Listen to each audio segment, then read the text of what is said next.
How's it going, everybody? Another successful week of NBA Jam. A lot of teams are looking good, a lot of teams not looking so good.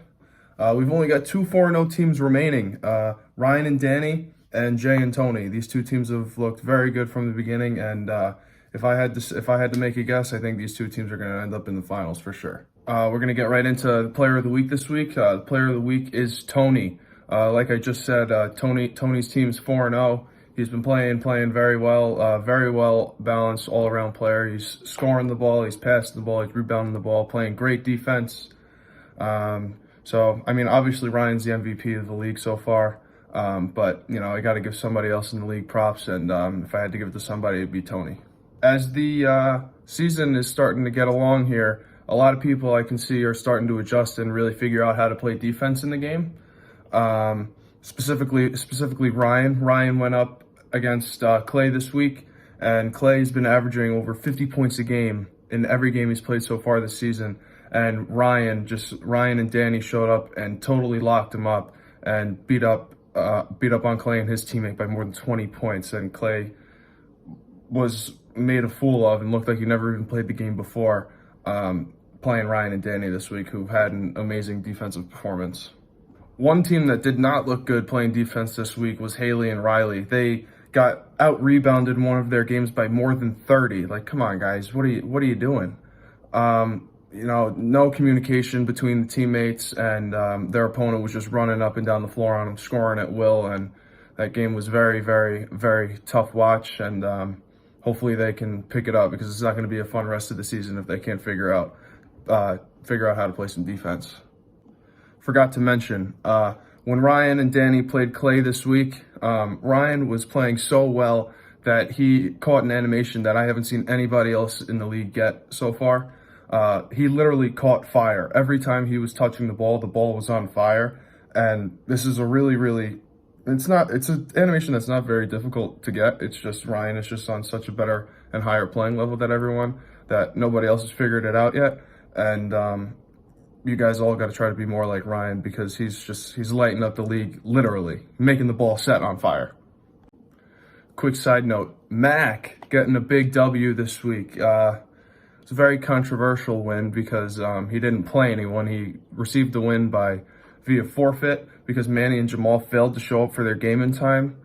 But Mac needs all the wins that he's getting. He has not looked very, very good at all so far this season, and he's probably banking on a whole lot more forfeit wins, because we all know he's not going to get them truly.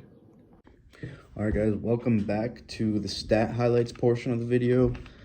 Just going to be going over the stat leaders, stat losers, points, rebounds, assists, dunks, steals, blocks, rebounds. I said that twice. Anyways, let's just get straight into it. I mean, you already know what I'm going to say. First of all, Ryan out here dropping 42 points per game, 55 against Mac. I mean, that's obviously expected. Mac was complaining that he played Ryan 2 weeks in a row. I mean, sometimes you just got to suck it up. But it's okay. I mean, I understand he's the best player in the league so far. So, yeah, I mean, no one wants to play him twice, so I totally understand that. Now, Jamal dropped 46 points in his second game, but unfortunately, as you heard before, they didn't show up to their first game. So 46 points, but only one win. I mean, it's the same story as last week with Clay. It's okay. We'll just leave that there. Okay, Luke Coffin. 7 blocks, not bad, but guess what? 0 steals, 0 assists. I mean, you're doing nothing to help out your teammate here. You're still being a ball hog, Coffin, just like what your team is saying. Your team name is. But hey, there's always next week. You can try to be a better teammate next time. Okay. Draper. Andrew Draper, one of the newer additions to the league, had 55.5 points per game. Seems like a lot of points, but guess what? You lost both games. I mean, what's even the point? This seems like a common trend. One player getting all the glory, hogging it all, not letting their teammate have any fun, still losing both games. I mean, what are we doing here? Clay, you went from, 50 or 60 points per game last week to 30 this week. I mean, that's still not bad, but you got better in you. Let's see if you can bring it out tomorrow. we'll see. And Talisa, another week of being the steals leader. She had 15 and a half steals per game. That's just incredible play. Nice job, Talisa.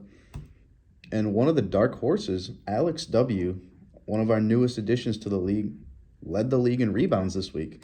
I mean, that was a shock to me. Really making the case to change your name from we're just bad to we're just mid. So we're considering that. Kaylana, the newest addition to the league, 4 points per game. That's okay. Your teammate was Ballhagen, obviously, Andrew Ballhagen. So you can improve, but Andrew needs to do a better job. And lastly, we got Chris Ramos, 1 assist and 0 blocks. I mean, no wonder why you're losing week after week after week against 4-0 teams. It's not even that much of a surprise to me.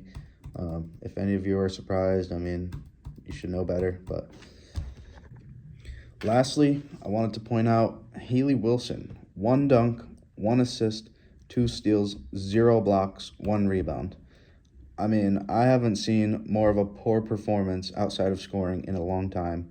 And I've been doing this NBA Jam thing for a while. And that is one of the most pathetic performances I've seen. You lost both games too. So, I mean, it's really showing through the record. So just, I don't know if you can, but just try to get better. Might be a little too late at this point, but good try. All right, lastly, I wanted to point out Gabby and Easton. You guys aren't even playing too bad. Averaging 29 and 20 points per game. Well, 0 dunks for Gabby and 0 rebounds for Gabby, but we could talk about that another time. You just can't pull the games out. I mean, there's people with worse stats than you with a better record than you. You just got to find a way to win. Just take it from Ryan and Danny, or one of the other top teams in the league, like Tony and Jack, Ryan and Danny, teams like that. So I don't know what you guys need to do to improve. I mean, it's already almost halfway through the season, so it might be a little too late. But hey, you still got some time left. Might be able to dig yourself out of that hole, but not very likely. Okay, next is, I believe, LVP. Stay tuned. And that brings us right into our least valuable players of the week. It goes to Manny and Jamal. It's pretty self-explanatory. They failed to show up for their game and gave Mac of all people, a forfeit win.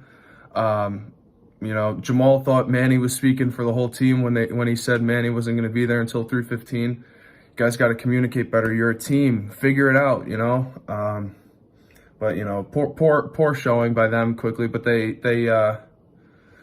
claim they're going to figure it out. So let's see what happens. But least valuable players of the week for sure. An embarrassment, Manny and Jamal. A very close second in the least valuable players of the week are Gabby and Easton. Gabby and Easton lost to who I thought had the chance at being the worst team in the league, and Gabby and Easton brought the worst team in the league down to a whole new level by losing to them. I mean, they got to figure it out. They don't look like they really know what they're doing. Maybe, I don't know, get some practice sessions in or something, but Gabby and Easton, you guys got to figure it out. Not a very strong performance at all so far this season. Oh, and yeah, Joe and Chris lost again, but I mean, I don't know if I really needed to mention that. Everybody kind of expected it at this point. See ya.